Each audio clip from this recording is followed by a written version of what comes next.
बिस्मिल्लाहिर्रहमानिर्रहीम। अस्सलाम वालेकुम। मेरा नाम है फ़िज़ा नाइट और आप देख रहे हैं एजुकेशनल साइकिल। आज की जो हमारी वीडियो है इसमें हम एक लिटरेरी मूवमेंट जिसका नाम एग्जिस्टेंशलिज्म है उसकी बात करेंगे और उसे समझने की कोशिश करेंगे। और आई होप कि आज की वीडियो के बाद आपका जो एग्जिस्टेंशलिज्म का कॉन्सेप्ट है वो मज़ीद क्लियर हो जाएगा। और अगर बिल्कुल आप न्यू हैं इस मूवमेंट को सीखने के लिए तो आपको बहुत ज़्यादा आसानी होगी इसे समझने के लिए और अंडरस्टैंड करने के लिए। तो हम आज जो इस मूवमेंट के बारे में पढ़ेंगे तो वो देख लेते हैं।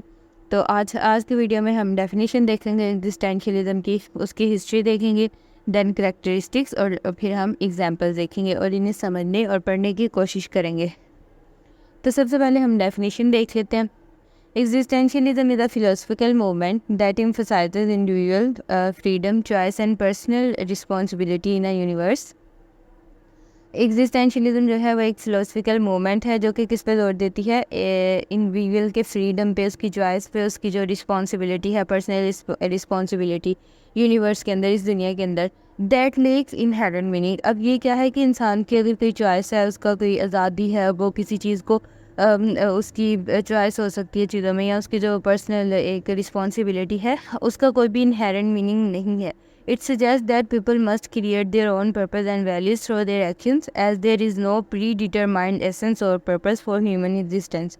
अब ये थ्योरी ये कहती है कि लोगों को अपने जो पर्पस हैं, अपनी वैल्यूज़, अपने एम्स, अपने गोल्स जो हैं वो अपने एक्शंस के ज़रिए उन्हें खुद क्रिएट करने चाहिए, क्योंकि कोई भी इनहेरेंट मीनिंग नहीं है। मतलब इनहेरेंट वो चीज़ होती है जो जब एक बच्चा पैदा होता है तो उसके इनहेरेंटली जो चीज़ें होती हैं उसके बिल्कुल कुदरती तौर पर जो उसमें पाया जाता है उसे हम इनहेरेंट कहते हैं।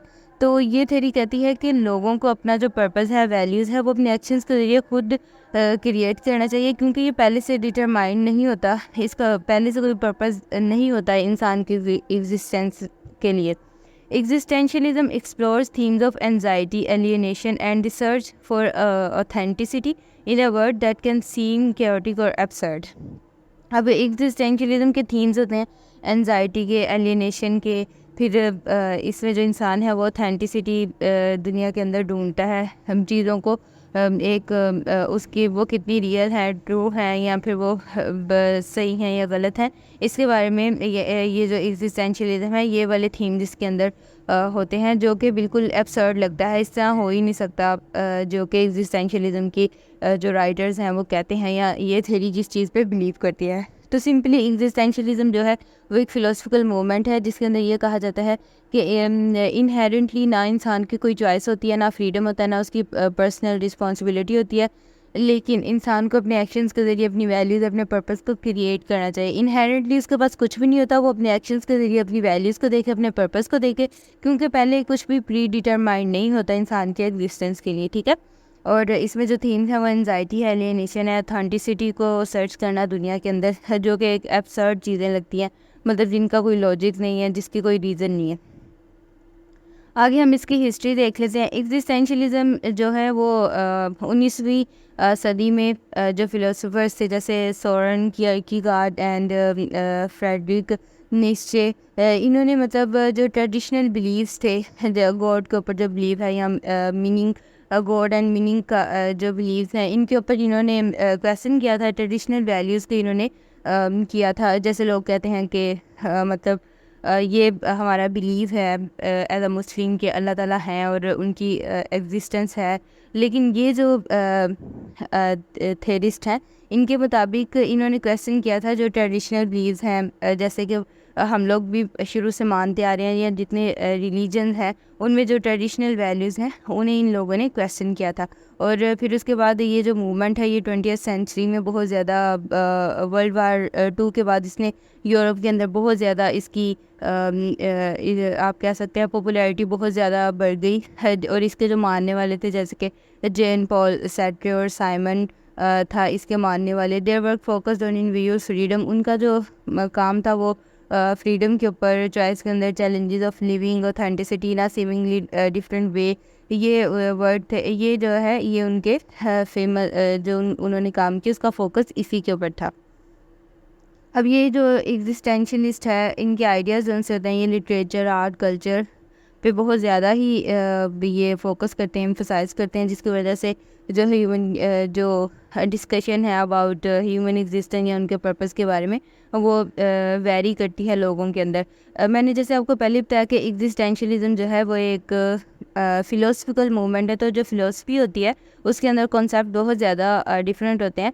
तो इसी तरह एग्जिस्टेंशलिज्म भी ये एग्जिस्टेंस के ऊपर, ह्यूमन एग्जिस्टेंस के ऊपर बात करता है, और जो इसके मानने वाले हैं वो जो ट्रेडिशनल वैल्यूज़ या बिलीव्स हैं उनके ऊपर ये लोग बिलीव नहीं करते, उसे क्वेश्चन करते थे। और इसके जो राइटर्स हैं जो इस थेरी को बिलीव करते हैं, इस थेरी को मानते हैं, वो मैंने आपको बताया। आगे हम इसके करैक्टरिस्टिक्स देख लेते हैं। तो इसके करैक्टरिस्टिक्स जो 4 हैं वो बहुत ज़्यादा इंपॉर्टेंट है। जैसे फ्रीडम एंड चॉइस पे, जैसे मैंने आपको पहले बताया कि ये थेरी फ्रीडम और चॉइस के ऊपर बिलीव करती है। और इसमें जैसे करैक्टर्स हैं तो वो उनकी जो रिस्पॉन्सिबिलिटी है उसके साथ वो डील करते हमें नज़र आते हैं। और फिर उसके बाद उनकी चॉइसेस जो उनसे होती हैं जिससे उनकी ज़िंदगियाँ बनती हैं, या फिर उनकी गाइडेंस और उनकी मतलब एक प्रॉपर गाइडेंस और मीनिंग के बगैर ये सारा कुछ हो रहा होता है।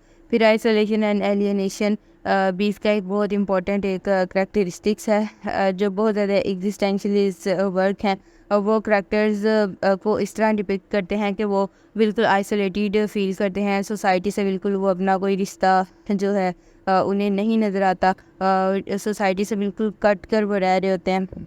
और वो मतलब डिस्कनेक्टेड फील करते हैं अपनी लाइफ के, अपनी मीनिंग को, अपनी लाइफ का जो मीनिंग है उसे ढूंढने के लिए स्ट्रगल करते नज़र आते हैं। और एब्सर्डिटी ये होता है कि जिसका लॉजिक नहीं होता, रीज़न नहीं होती इसमें, मतलब सेंस का तो ताल्लुक ही नहीं इससे।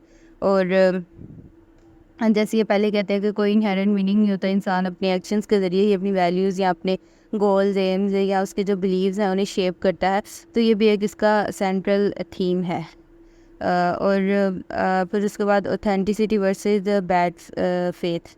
इसमें एग्जिस्टेंशलिज्म जो लिटरेचर है वो एग्जामिन करता है कि कैरेक्टर्स जो उनसे हैं वो मतलब ऑथेंटिकली रह रहे हैं, उनकी जो एग्जिस्टेंस है वो कितनी ट्रू है, या फिर उनकी वैल्यूज़ कितनी ट्रू हैं, या फिर वो बैड फेथ के मतलब बैड फेथ है उनका, वो उनका जो बिलीव है वो ठीक नहीं है। और इसमें मतलब सोसाइटीज़ की जो नॉर्म्स हैं वो फिर अपनी रिस्पॉन्सिबिलिटीज़ को कैसे लेकर चलते हैं उनके मुताबिक, इस तरह ये सारा, या फिर मतलब उन जो एक्सटर्नल फोर्सेस हैं उनकी सिचुएशंस पे किस तरह असरअंदाज होती हैं। तो ये भी इसका एक मेन करैक्टर है।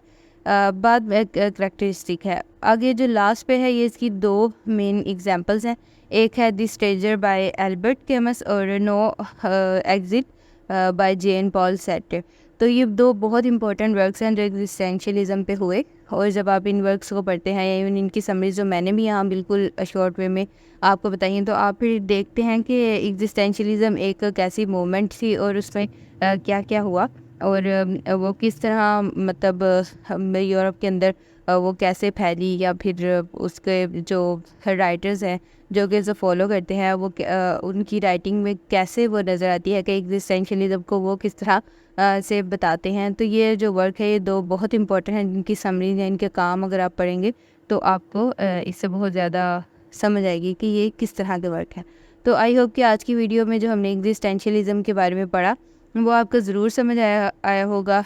और इसमें हमने आज डेफिनेशन पढ़ी, हिस्ट्री पढ़ी, करैक्टरिस्टिक्स पढ़ी, एग्जांपल्स पढ़ी, और मैंने आपको समझाने की कोशिश की। और आई होप कि आपको ये समझ भी आई होगी। और अगर आपको समझ आई तो प्लीज़ मेरे चैनल को सब्सक्राइब करें। आप मुझे कमेंट्स में सजेस्ट भी कर सकते हैं। अगर आपको कुछ वीडियोस चाहिए आप मुझे रेकमेंड भी कर सकते हैं, कोई वीडियोस आप सजेशंस दे सकते हैं। और आप प्लीज़